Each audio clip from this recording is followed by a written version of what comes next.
You want to join the mob and throw some takes about Nylander onto the table here, or what? Yeah, sure. I would like to tell everyone to take a breath. Okay. I get the stats aren't good, and he's paid to produce. I get that, and I'm not even saying he shouldn't get better or he can't get better. But if you look at the things that he does well, and you look at the reason why he has been successful in the past, he's doing a lot of those similar things now. He's still generating lots of scoring chances. His lines have been dominant or relative to his teammates pretty good as far as the shot shares and the chances and all that stuff. He'll score. It will happen. Like Tyler Seguin, it'll happen, and it'll happen in bunches. He can get better, but he's not been nearly, in my opinion, as terrible as he's being portrayed to be, just because he hasn't scored for a while. That sounds reasoned. I mean, I think I'm with you on that. I told you, I'm giving him about 5 more games. It's very difficult. You missed training camp. Mike Babcock spoke to it. I'm giving him 5 more, and then it's going to be like, okay, how much time do you really need?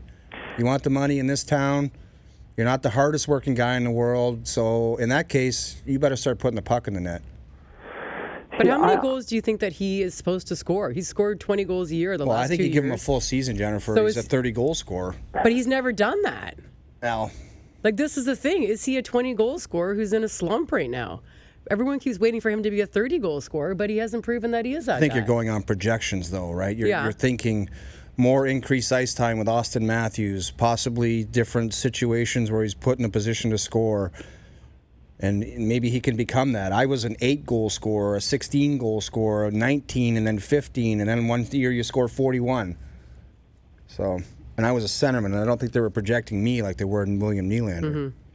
Mm-hmm. Yeah, I mean, Hedge, you make a good point, though. It's not like he's been a prolific goal scorer specifically. He's been an offense generator, but not necessarily goals. And, you know, the first 5-6 games, this is where I'm different. I don't even give him any more time as far as having missed the first couple months.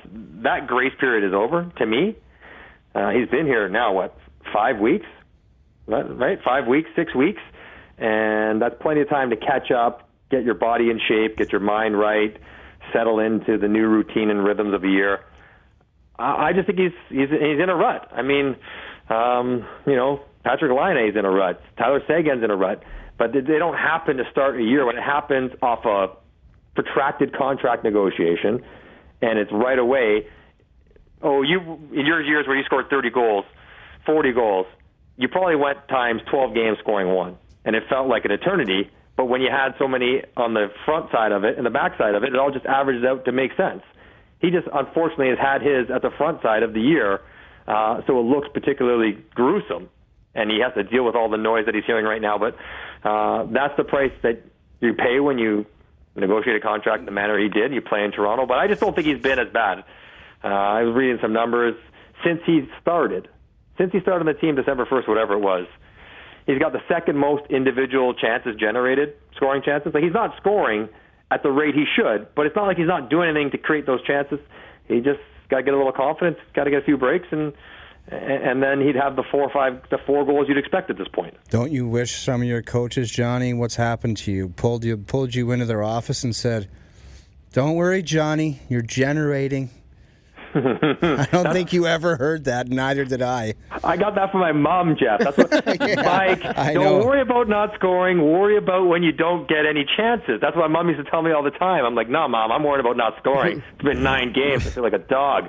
And I think we've seen that. I mean, they take him off Austin Matthews' line, the place where he would probably produce offense the easiest, and that probably stings a little bit to him. But I also like the fact that he uses a stick a little bit, demotes him down the lineup, but then he gives him a carrot by splitting up the power play units and getting him on the power play with Austin Matthews, a place where they were, decent at times last year, where he may be able to pick up some points, not on the second unit, but on the 1A, 1B, whatever you want to call them. So they're challenging him, and he knows it, and that's fine.